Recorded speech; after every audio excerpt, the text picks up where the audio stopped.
우리 다시 한번 우리 양옆 앞뒤를 바라보시면서 인사하겠습니다. 다음 주 말씀 방송 우리 잘 준비합시다. 네, 인사하겠습니다.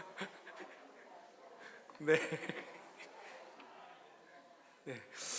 아까 이렇게 모임을 이제 중간중간에 이렇게 하시는 거 보니까 당장 걱정이 돼 앞서시는 것 같아요. 보니까 암송을 어떻게 다 할 수 있을까 그런 걱정들이 앞서시는 것 같은데 정말 기쁨으로 좀 우리 참여하는 그런 시간이 되었으면 좋겠습니다. 작년에도 기뻤죠. 작년에도 기뻤는데 올해는 더 기쁜 그런 말씀 암송 시간이 되었으면 좋겠습니다. 네, 이제 하나님의 말씀 우리 함께 듣겠습니다. 저는 주기도문을 계속 살펴보고 있습니다. 지난 시간까지 저희가 주기도문의 전반부 하나님을 위한 간구에 대해서 살펴봤고 이제는 우리를 위한 간구로 이제 넘어가게 됩니다. 예수님께서는 제일 처음에 우리를 위한 간구에 제일 처음에 우리의 양식을 위해서 기도해라 라고 오늘 예수님께서는 가르쳐 주셨습니다. 성도 여러분, 세상 사람들 우리 다 마찬가지죠. 매일 끼니를 걱정하는 사람은 이 세상 가운데 특별히 우리나라 가운데는 잘 보이지 않습니다.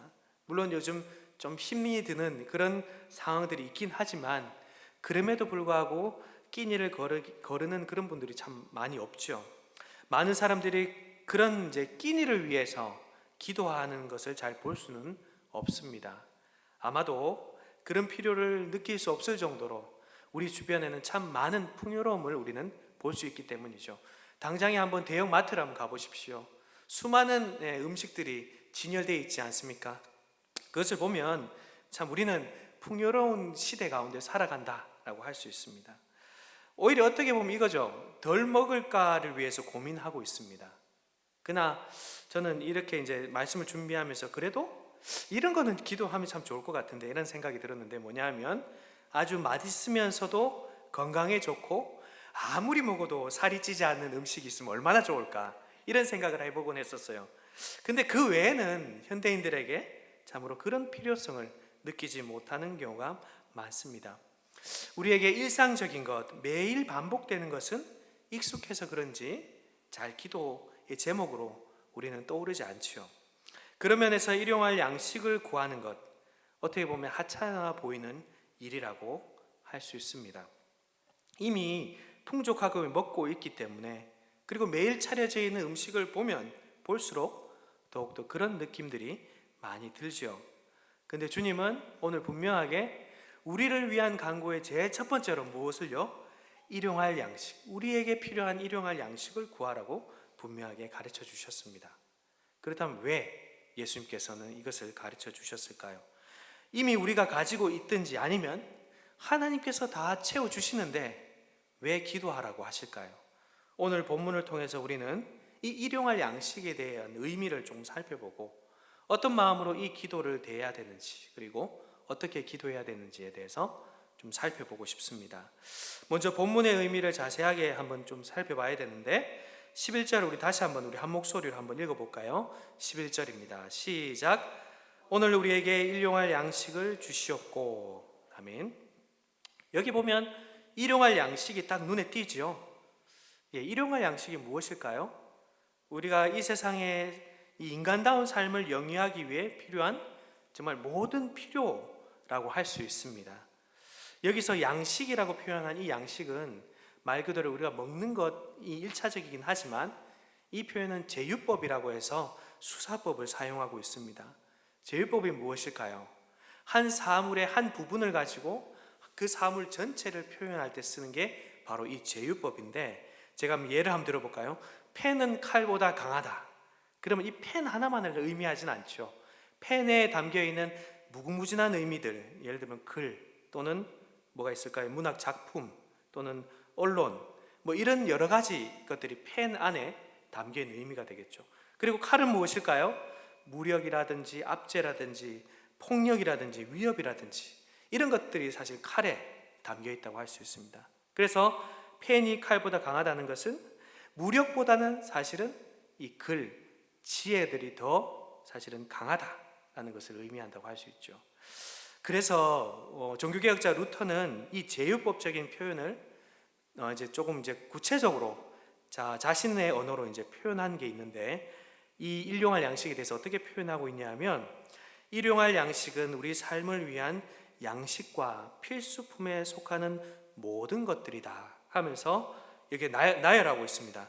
음식과 의복, 그리고 신발, 그리고 집, 그리고 정원, 경작치, 가축, 돈, 그리고 올곧은 배우자, 그리고 자녀들, 그리고 착한 식솔들, 그리고 강직하고 신실한 통치자들, 그리고 좋은 정부와 좋은 날씨와 그리고 평화, 건강과 품격과 명예, 그리고 좋은 친구, 그리고 신실한 이웃 같은 것들, 이렇게 자기 나름으로 해석하고 있습니다.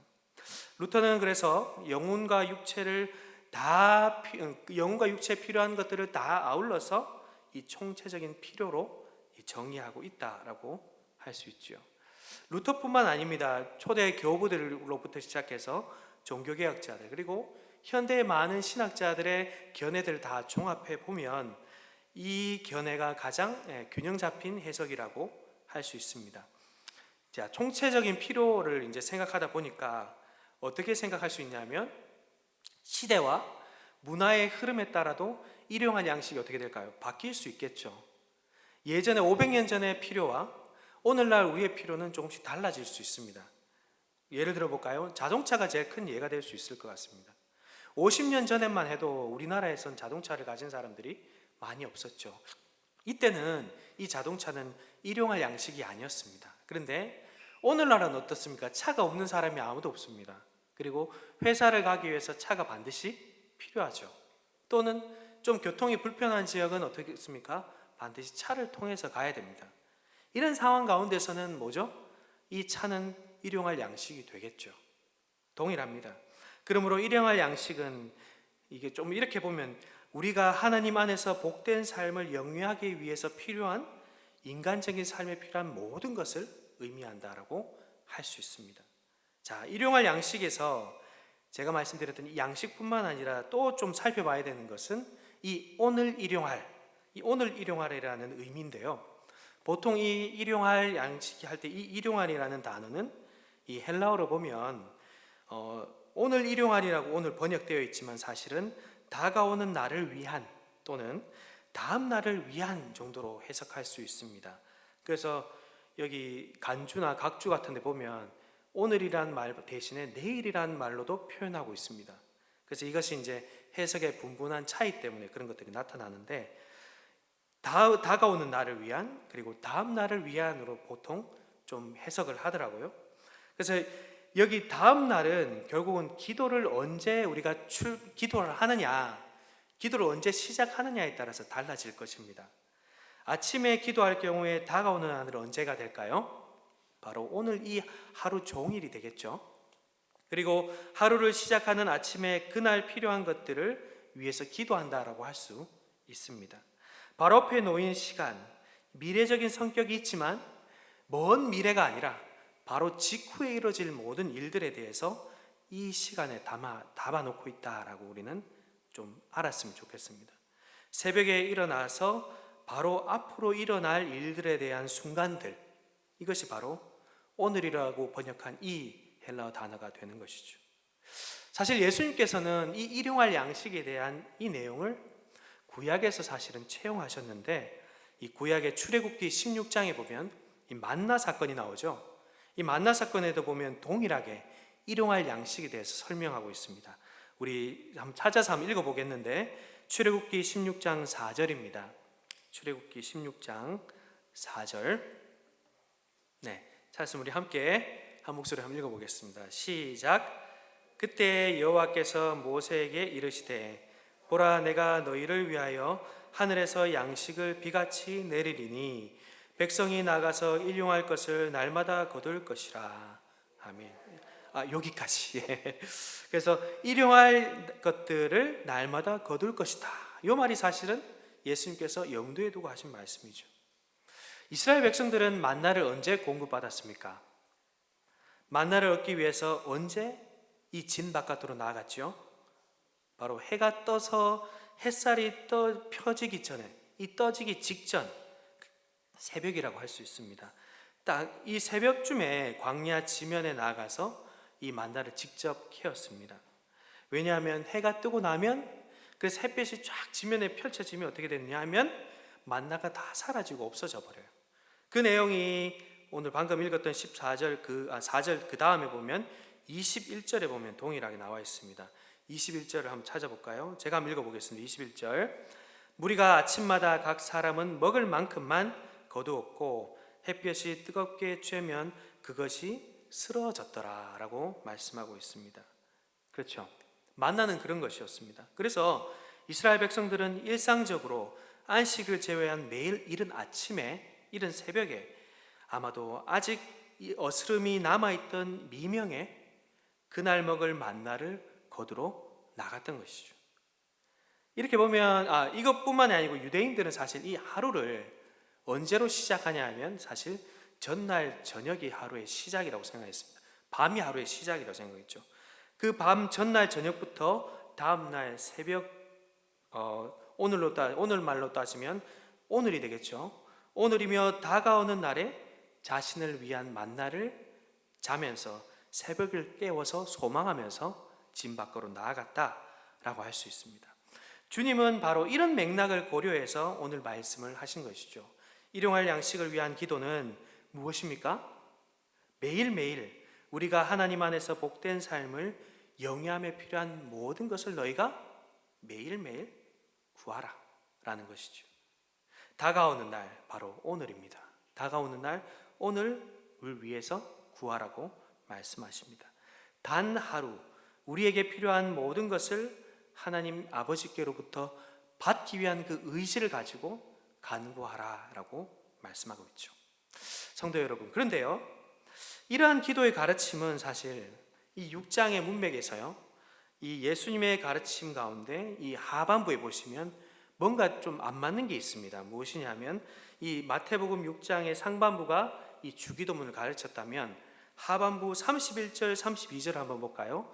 6장 31절 32절에 보면 조금 상반된 표현들이 있습니다. 저희 한번 같이 한 목소리로 한번 읽어보겠습니다. 시작. 그러므로 염려하여 이르기를 무엇을 먹을까, 무엇을 마실까, 무엇을 입을까 하지 말라. 이는 다 이방인들이 구하는 것이라. 너희 하늘 아버지께서 이 모든 것이 너희에게 있어야 할 줄을 아시느니라. 어떻습니까? 앞에서는 일용할 양식, 먹을 것, 마실 것, 입을 것이지 않습니까? 이것들을 구하라고 하셨는데 여기선 보면 그런 것은 이미 다 하나님께서 알고 있다. 너희의 필요를 다 알고 있다. 그러니 마치 구하지 말 것처럼 이야기하고 있습니다. 자, 그렇다면 왜 예수님께서는 이 일용할 양식을 기도 가운데 구하라고 가르쳐 주셨을까요? 우리에게 이렇게 기도하라고 하신 것은 오늘 이 31절 32절에 보면 아시다시피 하나님이 우리의 필요를 모르기 때문은 절대 아닐 것입니다. 그렇겠죠? 하나님께서 나의 필요를, 하나님이 이 많은 사람들을 다 다스리려고 하면 나의 필요를 모를 수 있을 거야. 그래 내가 꼼꼼하게 세세하게 다 알려드려야지. 이런 것 때문에 예수님께서 이 기도를 하라고 말씀하신 것은 아닙니다. 오히려 오늘 이 31절 32절이 더 하나님의 성품에 맞는 것이죠. 하나님 우리의 필요를 다 아시니까요. 오히려 이것은 우리가 하나님의 도움 없이는 한순간도 살아갈 수 없는 존재임을 우리 스스로 깨닫게 하기 위함이다 라고 할 수 있습니다. 하나님께서는 굳이 상기시키 드려주도 않아도 우리의 필요를 잘 아시죠. 어떻습니까? 그래서 우리는 염려할 필요가 그렇기 때문에 없는 것입니다. 단지 먹고 입는 문제만 아니라 우리의 영혼의 양식, 그리고 우리가 교육받아야 할 기회들, 그리고 문화적으로 누려야 할 그 누림들, 함께 교제하고 나눌 친구들, 이외에도 하나님의 형상을 가진 사람이 사람답게 살기 위한 모든 것들을 하나님은 사실 우리보다도, 우리 죄인들로서 가려진 눈을 통해 보는 우리들보다도 훨씬 더 정확하게 알고 계시죠. 오히려 우리는 이 기도 가운데서 무엇을 깨닫게 될까요? 사실은 두 가지를 깨닫게 됩니다. 무엇일까요? 은밀하게 울려 퍼지는 마음의 소리. 무엇일까요? 앞에 제가 서두에서도 끼니를 위해서 걱정하는 사람들이 없듯이 사실은 하나님의 도움이 필요 없다는 교만을 일깨워 줍니다. 또 하나님의 도움 말고 더 많은 것이 혹시나 필요하지 않을까 하는 불안과 염려와 두려움이 크신 하나님보다 더 크게 자리 잡고 있다라는 것을 우리 속에서 일깨워 주는 것이죠. 인간에게 가장 큰 교만은 무엇일까요? 바로 독립심입니다. 하나님 없이 혼자 힘으로 넉넉히 살아갈 수 있다는 교만이야말로 하나님께서 가장 싫어하시는 것이죠. 일용할이라는 말은 우리가 이 기도를 매일 해야 한다는 것을 알려주고 있습니다. 나는 이미 평생 먹을 것을 쌓아 놓았어. 그러니 이런 기도는 내게 필요하지 않아. 더 고귀한 기도를 해야겠어. 아니죠. 현대인들은 기도 없이 먹고 살아갈 힘을 스스로 가지고 있다고 생각합니다. 착각하며 살아갑니다. 또는 노력으로도 충분히 그것을 극복할 수 있다고 생각해요. 그러나 그렇지 않습니다. 기술의 발전과 풍요는 인간으로 하여금 하나님의 도움 없이도 살아갈 수 있다고 만듭니다. 과학과 기술의 발전은 물론 그 자체로 좋은 것이죠. 하나님께서 주신 선물이라 할 수 있습니다. 하나님이 과학과 기술의 발전을 인간의 지혜를 통해 이루어지도록 어떻게 해요? 사람들에게 법칙을 발견할 수 있는 지혜를 주시고 그 지혜를 깨닫는 눈을 주시고 또 법칙 속에 담긴 원리를 깨달을 수 있도록 지혜를 주셨기 때문이죠. 다만 인간은 하나님이 만드신 그 좋은 것인 과학과 기술을 어느 자리에? 바로 하나님의 자리에 놓고 올려놓고 거기에 소망과 위로와 안식을 찾으려 하기 때문에 그것이 문제인 것입니다. 즉 하나님께 기도하지 않고 기술을 사용하여 문제를 해결하려는 모든 시도들, 그것이 인간의 모습들이라는 것이죠. 그러나 사실 세상 사람들 뿐만이 아닙니다. 심지어 그리스도인들, 성도들도 그런 경우가 있죠. 그리스도인의 사업가들도 경영 기술로 기도의 자리를 대체하려 하고 상담 기술이 마치 하나님과의 교제를 통하여 얻을 수 있는 그 위안보다 더 좋다고 대체하기도 합니다. 공부도 마찬가지죠. 하나님께 구해야만 얻을 수 있는 지혜의 자리를 공부로 대체할 때가 있습니다. 목회를 하는 저와 우리도 목회자들도 마찬가지입니다. 말씀과 기도가 아니라 복음이 아니라 프로그램으로 목회를 대체하려 하고 있습니다. 과학기술을 부정적으로 보려고 하는 것은 아닙니다. 다만 올바른 시각을 가지고 기술을 사용하는 법을 찾으려는 것이죠. 기술의 주인이 하나님이시기에 기도 없는 과학기술은 중립적일 것 같지만 사실은 어린이의 손에 쥐어진 칼처럼 위험한 것입니다. 그래서 어떤 한 신학자는 이렇게 고백했습니다. 기도에 대해서요. 기도는 교환 기술이 아닙니다. 거래 기술도 아닙니다. 오히려 기도는 연약함의 기술입니다. 기도는 우리의 피조물됨과 하나님의 위대하심, 사랑과 자비의 풍성하심을 인정하는 시간입니다. 우리가 얼마나 연약한지 말씀드리고 하나님이 개입하시고 보호해 주셔야 한다는 사실을 고백하는 시간입니다. 우리의 죄악과 허물을 솔직하게 인정하고 하나님의 은혜와 용서와 하나님의 능력을 구하는 시간입니다. 기도는 우리가 하나님께 빈손으로 나아감을 깨닫는 우리의 연약함을 드리는 기술입니다 라고 고백했습니다.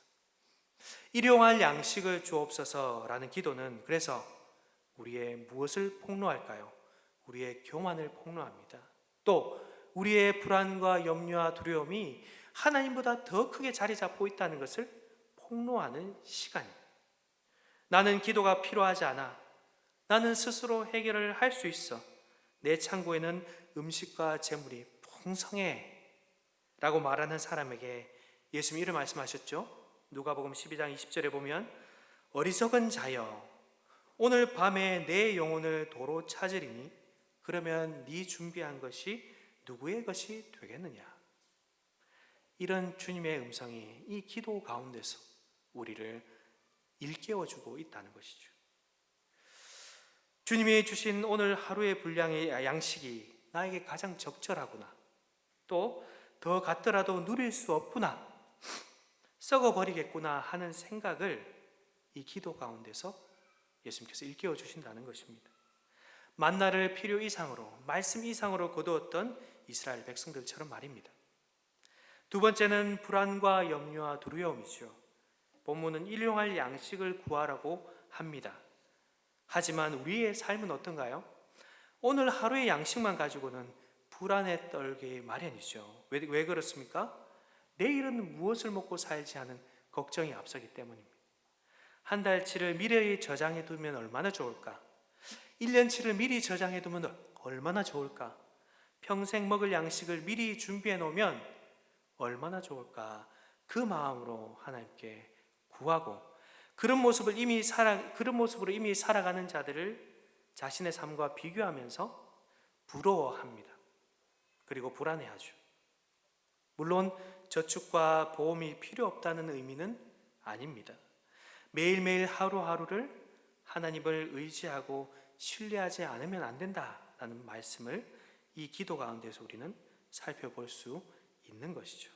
그리고 그렇게 하루하루 하나님을 신뢰하는 사람들을 하나님이 늘 돌봐주고 함께 하신다는 약속의 음성이 바로 일용할 양식을 주시옵고 그 기도 가운데 예수님께서 말씀해 주시는 것입니다.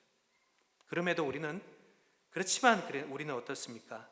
우리는 많은 것을 미리 쌓아놓고 평안하게 살아가기를 원하죠. 어떻습니까? 우리 마음을 한번 솔직하게 한번 들여다보십시오. 어떻습니까? 자녀가 형통하지 않으면 우리의 마음 가운데는 내심 불안하지 않습니까?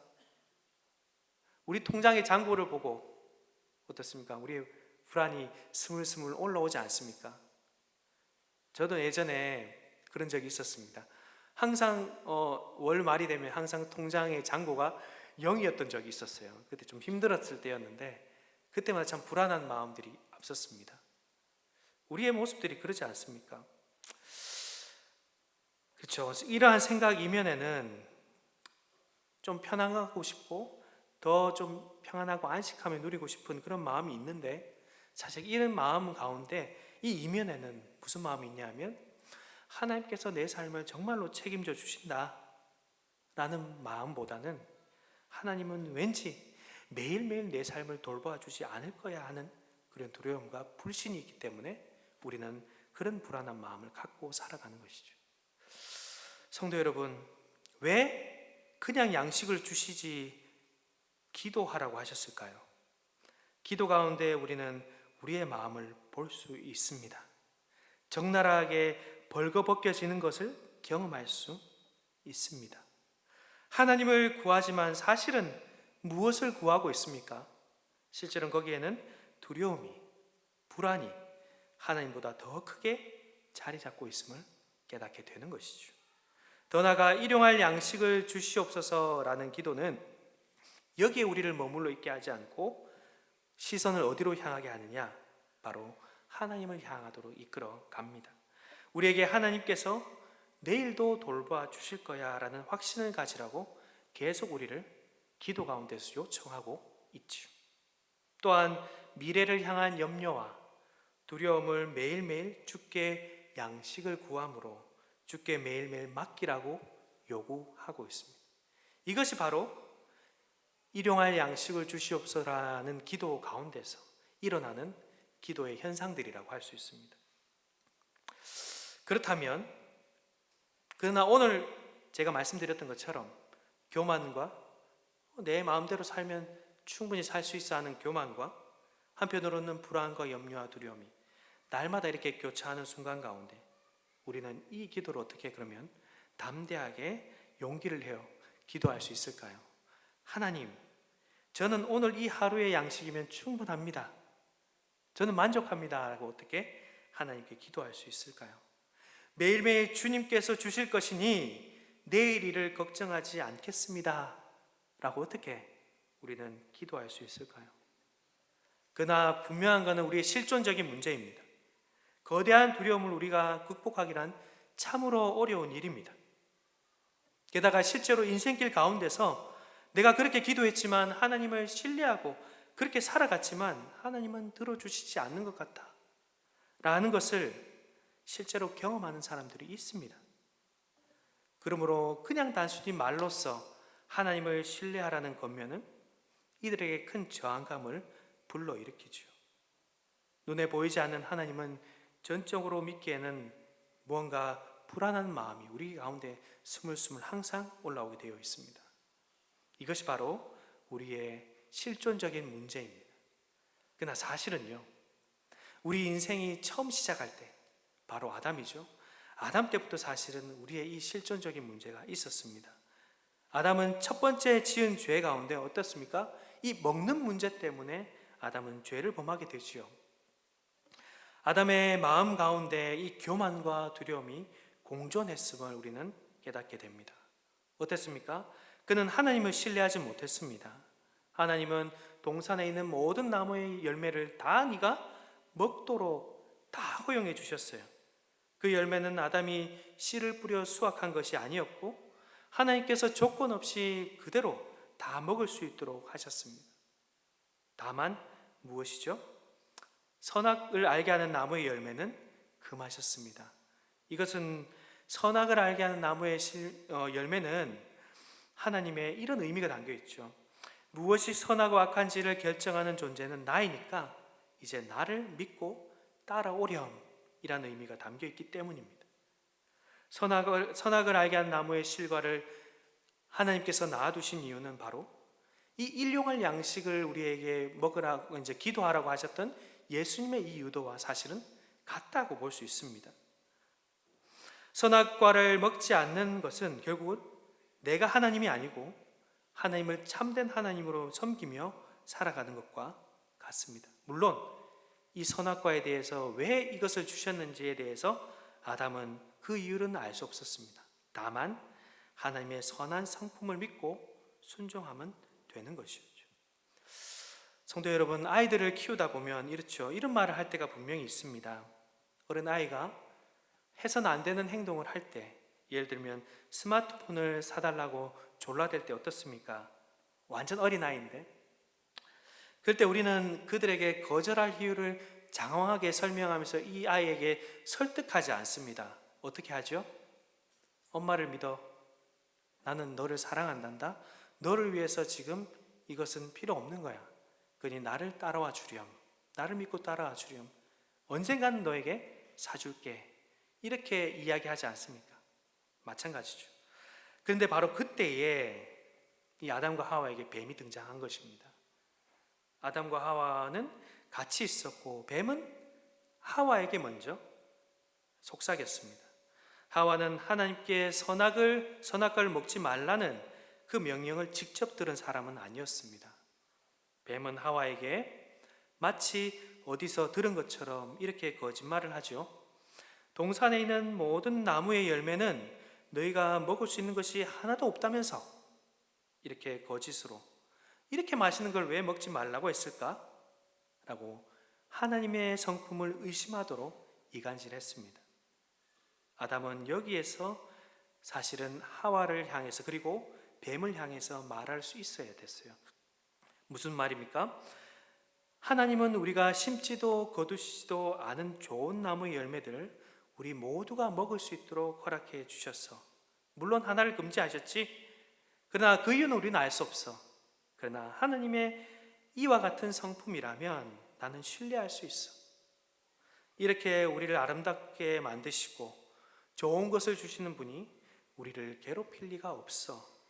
그분이 먹지 말라고 하셨다면 분명히 뭔가 선한 이유가 있을 거야 라고 하와에게 그리고 뱀에게 설득했어야 했습니다. 그러나 아담은 어떻게 했죠? 그 의무를 포기했습니다. 하와로 하여금 계속 뱀을 상대하게 했죠. 아담은 책임지지 않았습니다. 오히려 책임을 누구에게요? 하와에게 돌렸습니다. 죄를 저지릅니다. 왜 선악과를 못 먹게 하는 것이지? 하나님처럼 되고 싶어. 지금 누리는 것과 함께 하나님 없어도 내 힘으로 판단하고 지혜롭게 살 수 있지 않을까? 이렇게 교만한 마음이, 죄악된 마음이 이 아담의 자리에 자리 잡고 있었습니다. 그리고 또 한편으로는 왜 선악과를 못 먹게 하는 것이지? 하나님께서 이거 말고 자기만 누릴 수 있는 뭔가를 선악과에 담아 놓은 것은 아닐까? 하나님만 누리고 나는 누리지 못하게 하는 것은 왜일까?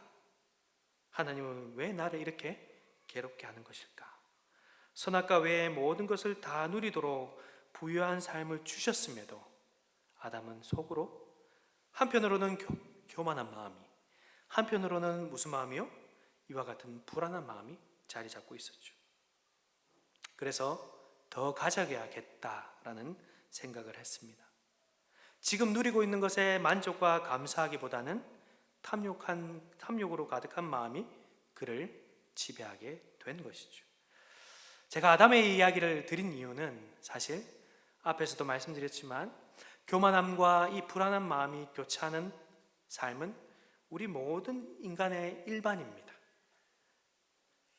기도가 응답되지 않을 때 우리의 마음에는 때로는 이와 같은 교만한 마음으로, 때로는 불안과 염려와 두려움의 마음이 항시 교차하고 있는 것이죠. 왜 내게 응답해 주시지 않는 거지? 아마 하나님께 따져봐야겠구나. 또는 왜 응답해 주시지 않지? 왜 하나님은 나를 괴롭게 하는 것일까? 일상 삶에 관한 우리는 이 두 마음이 계속해서 교차해 나아갑니다. 궁극적으로는 결국은 하나님의 선하심에 대한 의심이 가득한 것이죠.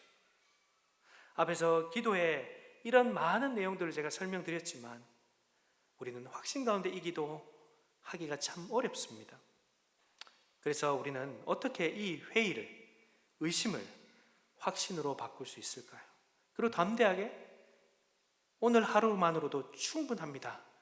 예수님께, 하나님께 기도할 수 있을까요? 그것은 바로 우리의 굶주림의 진정한 구원자 되시는 예수 그리스도를 바라보는 것 그 외에는 없다는 것이죠. 예수 그리스도를 바라보며 우리는 기도하는 것 외에는 답이 없다는 것입니다. 아담이 처했던 상황과 사실은 동일한 상황, 어쩌면 더 혹독한 상황을 예수님께서 겪으셨죠. 우리가 잘 알고 있는 마태복음 4장은 바로 그 내용이 담겨 있습니다. 예수님께서도 동일하게 굶주려야 되는 상황에 직면했습니다. 그분이 광야로 이끌림을 받은 것은 스스로 이 광야로 가야겠다고 한 것이 아니라 사실은 무엇이었죠? 하나님의 명령 때문이었습니다. 마가복음 1장 12절에 보면 이렇게 기록하고 있습니다. 성령이 곧 예수를 광야로 몰아내시는지라. 성령이 누구십니까? 하나님이시죠. 하나님께서 예수님을 광야로 몰아가셨다는 것입니다. 광야에는 먹을 것이 없습니다. 그러니 당연히 굶주릴 수밖에 없지요. 하나님은 예수님께 결국은 이렇게 명령한 것과 같았습니다. 무엇입니까?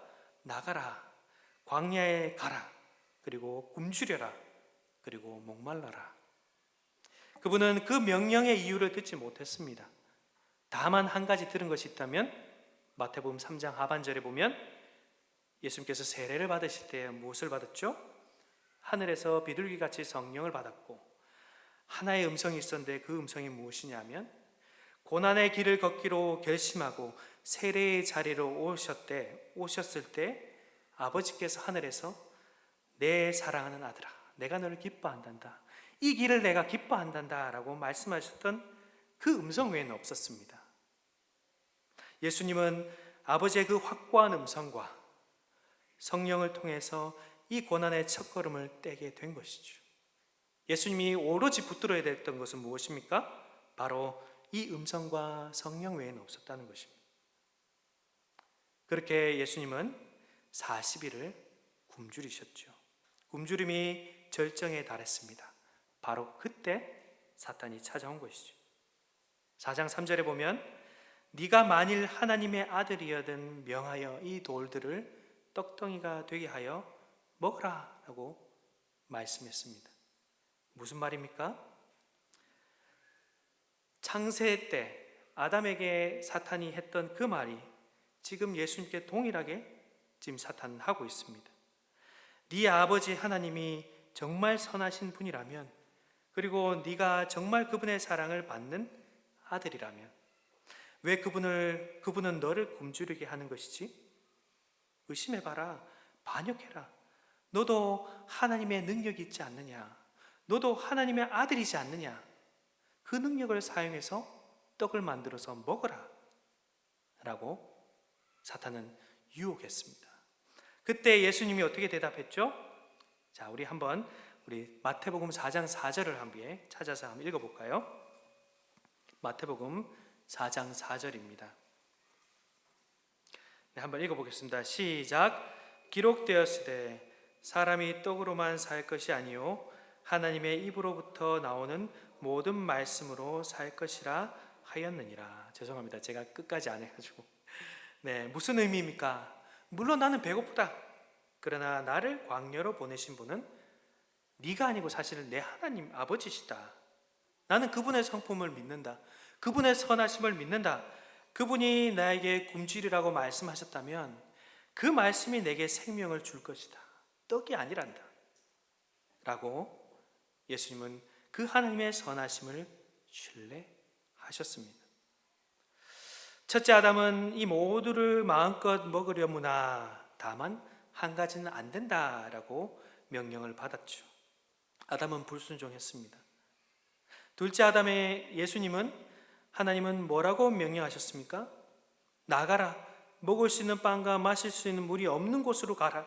그리고 굶어라. 그리고 빵을 만들어서 먹지도 말아라. 물론 이렇게 직접적으로 말씀하시진 않았지만 예수님이 처한 상황이 꼭 그런 상황이었죠. 이게 둘째 아담이 받은 명령이었습니다. 훨씬 더 가혹하죠. 그런데 예수님은 순종하셨습니다. 왜입니까? 오늘 이 순간이 가장 중요하다고 생각이 듭니다. 모든 것을 만드실 수 있는 분, 모든 것을 다스릴 수 있는 부요함을 가지신 분이, 모든 것을 하루아침에 없앨 수 있는 능력을 가지신 분이 왜 이렇게 가혹한 명령을 받으시고 그대로 순종하셨을까요? 왜 그분은 하늘 영광을 버리고 가난한 몫으로 오셔서 40년 동안이나 일을 하시지 않으면 먹고 살아갈 수 없는 상황에 처하셨을까요? 아마도 그분은 매일매일 하늘 아버지께 오늘 우리에게 가르쳐 주신 이 기도를 하셨을 것입니다.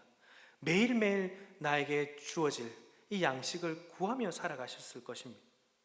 모든 것을 내 것이다 라고 선포하실 수 있는 분이 왜 굶주려야 하셨을까요? 그 이유는 바로 우리 때문입니다. 고린도후서 8장 9절 우리 한번 찾아와서 읽어보겠습니다. 고린도후서 8장 9절입니다. 고린도후서 8장 9절 앞에 나와 있죠? 우리 한 목소리로 한번 읽어보겠습니다. 시작. 우리 주 예수 그리스도의 은혜를 너희가 알거니와 부유하신 이로써 너희를 위하여 가난하게 되심은 그의 가난함으로 말미암아 너희를 부유하게 하려 하심이라. 아멘. 그렇습니다.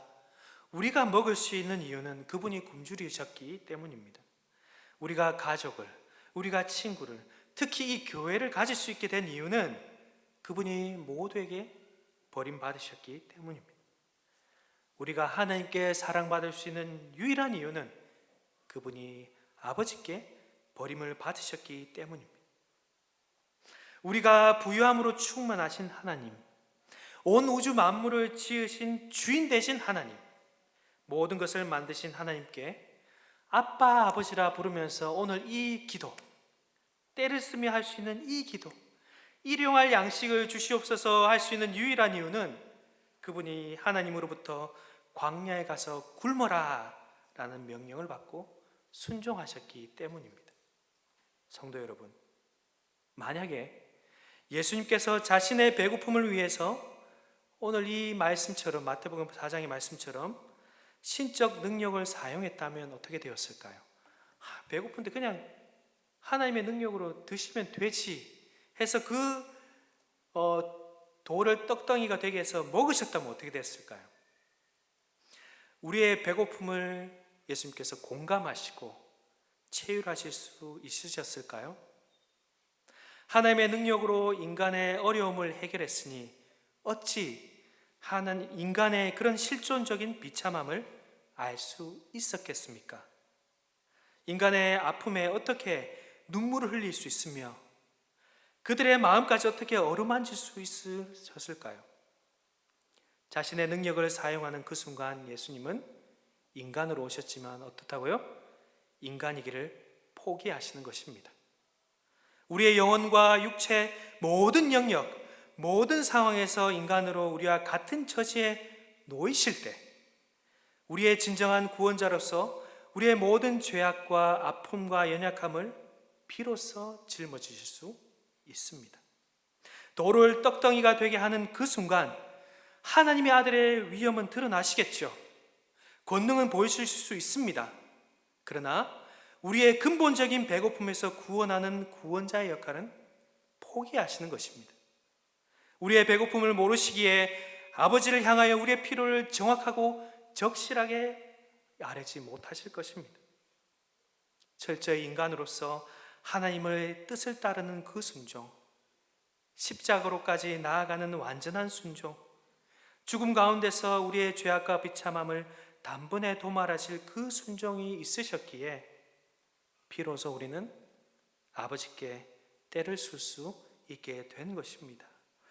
예수님께서 우리에게 자신의 아버지를 향하여 아버지의 이름을 부를 수 있도록 모든 고난을 한 몸에 받기로 하셨고 결코 포기하지 않으셨다면 하나님 아버지께서 자신의 영원하고 유일한 아들을 굶기시면서까지 우리를 먹이시기로 계획하셨다면, 마지막으로 우리로 아버지를 정말 부를 수 있도록 성령을 우리 속에 보내주셨다면 어찌 하나님의 선하심과 인자하심과 자비하심과 우리를 사랑하시는 그 사랑을 의심할 수 있겠습니까? 결코 그럴 수 없습니다. 비로소 우리는 이 믿음으로 기도할 수 있게 되는 것이죠. 담대함으로 우리는 진정으로 기도할 수 있게 되는 것입니다. 사랑하는 성도 여러분, 인간의 아름다움은 어디에 있을까요? 독립심이 아닙니다. 온 땅과 하늘의 위에 뛰어나시고 자비로우신 하나님을 전심으로 전력으로 의존하는 데서 인간의 아름다움이 엿볼 수 있습니다. 예수 그리스도께서는 이 기도를 우리에게 가르쳐 주심으로써 매일 식탁의 자리에서 우리 자신이 하나님을 전심으로 의존하며 살아가는 연약한 피조물임을 고백하도록 하셨습니다. 그러므로 이와 같은 주기도문의 뜻을 따라 기도한다면 정말로 우리는 일상을 살아가면서도 매일 먹는 그 식탁의 자리 앞에서도 누구를 대면할 수 있을까요? 바로 하나님의 그 위대한 임재에 마주하게 되는 것입니다. 교만과 두려움을 내려놓고 그분을 바라봅시다. 그리고 담대하게 구합시다. 오늘 우리에게 일용할 양식을 주시옵소서. 오늘 하루로도 족합니다. 내일은 저는 모르겠습니다. 하나님 한 분이면 충분합니다. 일용할 양식을 주시옵소서. 하나님께로부터 받지 않은 것이 하나도 없음에 감사와 찬양으로 응답하며 더욱 하나님께 기도하는 저와 우리 모두가 되기를 간절히 바랍니다. 우리 말씀을 맺겠습니다. 작고 작은 들풀도 우리 하나님은 입히시죠. 참새 한 마리도 먹이시는 섬세하신 하나님께서 우리를 양자로 삼으셨습니다. 그러기에 우리는 우리의 모든 필요를 하나님께서는 결코 잊어버리지 않는다는 것을 우리는 기억해야 합니다. 우리에게 무엇이 필요한지를 우리보다도 더 잘 아시는 분이 누구라고요? 바로 우리 아버지 하나님이십니다. 우리가 간구하기 전에 우리에게 필요한 모든 것을 아시는 하나님이시기에 우리가 일용할 양식을 주시옵소서 기도하는 이유는 우리의 미래의 불안과 염려 때문이 아니라 무엇이라고요? 우리에게 필요하고 좋은 모든 것이 오직 그분으로부터 나온다는 것을 믿고 의존하는 고백의 표현입니다. 이렇게 매일 일용할 양식을 구할 때 영혼과 마음은 물론 하나님의 백성으로 이 땅 가운데 살아가면서 하나님께서 모든 것을 주셨다는 것을 믿기에 부하여도 교만하지 않고 가난하여도 비굴하지 않을 수 있는 것이죠. 이것이 주님께서 일용할 양식을 기도 속에 담아 놓으신 이유입니다. 매일 일용할 양식을 주님께 구하면서 비로소 우리는 세상 나라 가운데서 살아가는, 그렇지만 세상의 흐름에 휩쓸리지 않고 하나님 이름과 나라와 뜻이 이 땅 가운데 실현되기를 구하며 살아갈 수 있습니다. 그렇게 일용할 양식을 구하는 세상이 감당하지 못하는 그런 큰 사랑교회 성도들 다 되시기를 간절히 바랍니다.